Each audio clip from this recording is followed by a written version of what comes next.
శ్రీ కనకదుర్గమ్మ తల్లి జ్యోతిష్యాలయం జ్యోతిష్యం చెప్పబడును. ఎటువంటి సమస్యలకైనా పూజారి గారిని సంప్రదించండి. ఫోన్ ద్వారా జ్యోతిష్యం చెప్పబడును. ప్రేమ, పెళ్లి, విద్య, ఉద్యోగం, వ్యాపారం, భార్యాభర్తల మధ్య గొడవలు, సంతాన సమస్యలు, చెడు ప్రయోగ నివారణ, అలాగే ధనం నిలకడగా లేకపోవడం, రియల్ ఎస్టేట్ వ్యాపారం, కోర్టు సమస్యలు, విదేశీ ప్రయాణాలు, రాజకీయం, వ్యవసాయం, ఇంకా ఎటువంటి సమస్యలకైనా 100% పరిష్కారం చూపబడును. ఈ సృష్టిలో దైవశక్తి ఉన్నది ఎంత నిజమో దుష్టశక్తి ఉన్నది కూడా అంతే నిజం.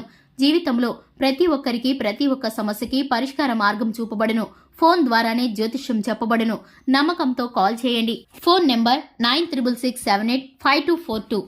ఈరోజు రాత్రి 12 గంటల తర్వాత నుండి దారిన పోయే దరిద్రాన్ని నెత్తికెక్కించుకోబోతున్నారు. కుంభరాశి వారికి జరగబోయేటటువంటి ఫలితాలు ఏ విధంగా ఉన్నాయో, ఏ విధమైన దరిద్రం వీరికి వెంటాడబోతుందో, దాని ద్వారా కలిగేటటువంటి నష్టాలు, ఒడిదుడుకులు, సమస్యలు ఏ విధంగా ఉండబోతున్నాయో, వాటి ఫలితాలు ఏమిటో, పరిహారాలను గురించి, అలాగే వీరికి జరగబోయే శుభాలు అశుభాలను గురించి, అలాగే చేసుకోవలసిన దేవతారాధన గురించి ఇప్పుడు ఈ వీడియోలో పూర్తిగా తెలుసుకుందాం. వీడియోని ఎక్కడా కూడా స్కిప్ చేయకుండా పూర్తిగా చూసినట్లయితే మేము ఏం చెప్పబోతున్నామో మీకు పూర్తిగా అర్థమవుతుంది. ఇక వివరాల్లోకి వెళ్లే ముందు మా చిన్న రిక్వెస్ట్ ఏంటంటే గనక, ఇంతవరకు ఛానల్ ఎవరైనా సబ్స్క్రైబ్ చేయకుండా ఉన్నట్లయితే వెంటనే ఛానల్ని సబ్స్క్రైబ్ చేసుకోండి. అలాగే పక్కనే ఉన్న బెల్ ఐకాన్ని క్లిక్ చేయడం ద్వారా మేము చేసే ప్రతి వీడియో నోటిఫికేషన్ మీ వరకు చేరుతుంది. ఇక వివరాల్లోకి వెళ్ళిపోదాము. కుంభరాశి వ్యక్తుల మనస్తత్వాన్ని గనక చూసుకున్నట్లయితే ఈ రాశి వ్యక్తులకు చాలా మంచి మనసు ఉంటుంది. అలాగే వీరికి చాలా కఠినమైన స్వభావం కూడా ఉంటుంది. కొన్ని విషయాల్లో ఈ రాశి వారు స్పందించే తీరు చాలా త్వరగా ఉంటుంది. అలాగే కొన్ని విషయాల్లో చాలా జాప్యం చేస్తూ ఉంటారు. ఎందుకోసమో ఏమిటో తెలియదు గాని ఒక్కొక్కసారి వీరి ఆలోచనలు వెనకబడిపోతూ ఉంటాయి. అలాగే వీరైతే చురుకుగా మనస్తత్వంతో ఉంటారు.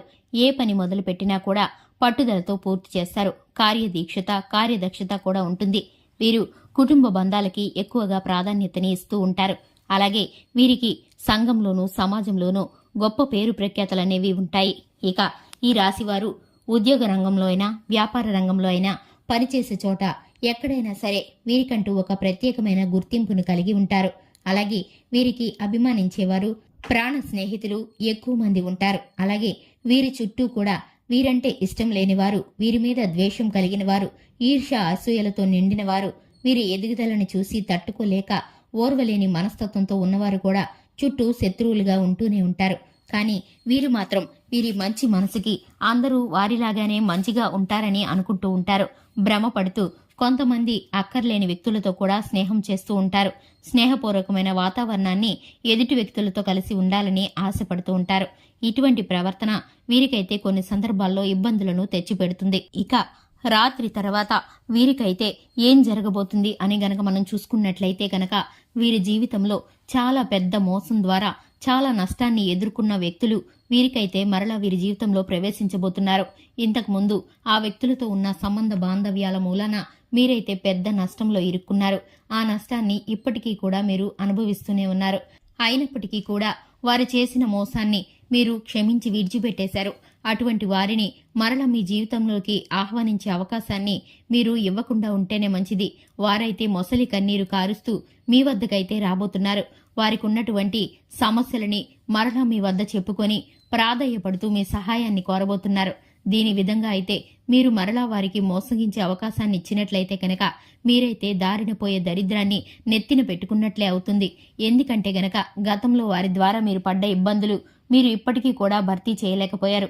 అటువంటి వారిని తిరిగి మరలా నమ్మడం అంటే కనుక అది ప్రమాదమని చెప్పుకోవాలి. అటువంటి వ్యక్తులను ఎంత దూరంగా ఉంటే అంత మంచిది. కానీ ఈ విషయాన్ని మీరు మాత్రం కొంచెం అశ్రద్ధ చేసి వారినైతే తేలికగా నమ్మేస్తున్నారు. వారి విషయంలో మీరు కాస్త ఓపికతో, ప్రేమతో మసులుకుంటున్నారు. వారికి ఉన్నటువంటి విలువని వారు ఎప్పుడైతే పోగొట్టుకున్నారో అప్పుడే మీరు కూడా వారిని విడిచిపెట్టాల్సిందే. కానీ ఇంతవరకు కూడా మీరు వారితో కఠినంగా ప్రవర్తించకపోవడం వల్ల మరలా వారు మీ జీవితంలో రావడానికి ప్రయత్నిస్తున్నారు. మీ అవకాశాన్ని వారు ఉపయోగించుకోవాలని చూస్తున్నారు. ఈ విషయంలో మీకు మీ జీవిత భాగస్వామికి మధ్య చిన్న చిన్న మాట పట్టింపులు వచ్చే అవకాశం ఉంది. మనస్పర్ధలు ఏర్పడే అవకాశం ఉంది. ఎందుకంటే మీ జీవిత భాగస్వామి మీ శ్రేయస్సును కోరి, మీ మేలును కోరి మీకైతే మంచి సలహాలు ఇస్తున్నారు. కానీ మీరైతే అవి లెక్క చేయకుండా మీరైతే ఎదుటివారికి సహాయం చేయాలనే ఉద్దేశంతో ముందుకు వెళుతున్నారు. మీరు అనుకున్న ఉద్దేశం ప్రకారం వారికి సహాయం చేస్తే కనుక వారైతే మిమ్మల్ని ఇప్పుడు కూడా మోసగించి వెళ్లిపోయే పరిస్థితులు అయితే కనిపిస్తున్నాయి. మీ జీవిత భాగస్వామి చెప్పిన మాటను వింటే కనుక మీకైతే మనశ్శాంతి కలుగుతుంది. ఎందుకంటే మీరు ఎదుర్కోబోయే పెద్ద ప్రమాదం నుండి మీరైతే బయటపడతారు. ఇటువంటి చిక్కుల్లో పడకుండా మీ జీవిత భాగస్వామి యొక్క సలహాలను మీరు పాటించినట్లయితే, మీ కుటుంబ సభ్యుల యొక్క విలువైన సూచనలు కనుక మీరు తీసుకుంటే మీకైతే ఈ నష్టం మీ బారిన పడకుండా ఉంటారు. ఎందుకంటే కనుక ఈ ప్రమాదం మీ జీవితంలో కనిపిస్తుంది. ఎందుకంటే మీకున్న గ్రహాల ప్రభావం కారణంగా అటువంటి వ్యక్తుల చేతుల్లో మోసపోయే అవకాశాలు ఎక్కువగా ఉన్నాయి. కాబట్టి అటువంటి వారిని మీరు ఎంత దూరంగా ఉంచితే అంత మంచిది. ఇక విద్యార్థులు, ఉద్యోగస్తులు, వ్యాపారస్తులు ఎవరైతే ఉన్నారో శనిదేవుడి యొక్క అనుగ్రహం వలన, కృపా కటాక్షాల వలన మీకైతే ఇప్పుడు అనుకూలమైన ఫలితాలు ఉన్నాయి. కష్టపడి కొద్దిగా ఎక్కువ శ్రమని కనుక పెట్టుబడిగా పెట్టగలిగితే కనుక వ్యాపార రంగంలోనూ, ఉద్యోగ రంగంలోనూ, అలాగే విద్యార్థులు సైతం ఉత్తమమైన ఫలితాలను ఆశించిన మేరకు పొందుకోబోతున్నారు. అలాగే రియల్ ఎస్టేట్ రంగంలోనూ, అలాగే నూతన వాహన విషయాల్లోనూ, పెట్టుబడుల విషయంలోనూ మీరైతే చక్కటి ఫలితాలను చూడబోతున్నారు. ఆర్థిక అభివృద్ధి మీకైతే బలంగా ఉండబోతుంది. కానీ శనిదేవుడి యొక్క అనుగ్రహం మూలంగా కొంతమంది వ్యక్తులకైతే పట్టిందల్లా బంగారమే అవ్వబోతుంది. కానీ ఇటువంటి మోసపూరిత వ్యక్తులు మీ ప్రయత్నాలన్నిటినీ భగ్నం చేయటానికి, మీ జీవితంలో మరిన్ని నష్టాలను, కష్టాలను మీరు ఎదుర్కొనేలాగా చేయాలని ఓర్వలేని మనస్తత్వంతో మరలా మీ జీవితంలో ప్రవేశించడానికి ప్రయత్నిస్తున్నారు. కాబట్టి అటువంటి వారి ప్రయత్నాలన్నీ భంగపరిచి మీరైతే ఆర్థికంగా ముందుకు వెళ్లటానికి శివారాధన తప్పనిసరిగా చేసుకోవాలి. అలాగే శనిదేవుణ్ణి ఆరాధించాలి. నవగ్రహాల చుట్టూ ప్రదక్షిణ చేయడం ద్వారా మీకైతే చక్కటి ఫలితాలు కలుగుతాయి. హనుమాన్ చాలీసాను పఠించడం ద్వారా, శుభతిథి ఉన్న మంగళవారం రోజున పొడవాటి వస్త్రాన్ని హనుమంతుడికి సమర్పించడం ద్వారా మీరైతే చక్కటి ఫలితాలను పొందుకుంటారు. మీకున్నటువంటి అనుకూలమైన ఫలితాలు మరింత అనుకూలంగాను, ప్రతికూలమైన ఫలితాలన్నీ కూడా అనుకూలంగాను మారిపోయే అవకాశం అయితే మీకు దక్కబోతుంది. చూశారు కదండి, ఇది ఇవాల్టి వీడియో. వీడియో నచ్చితే గనక లైక్ చేయండి, ఛానల్ని సబ్స్క్రైబ్ చేసుకోండి. Thanks for the watching.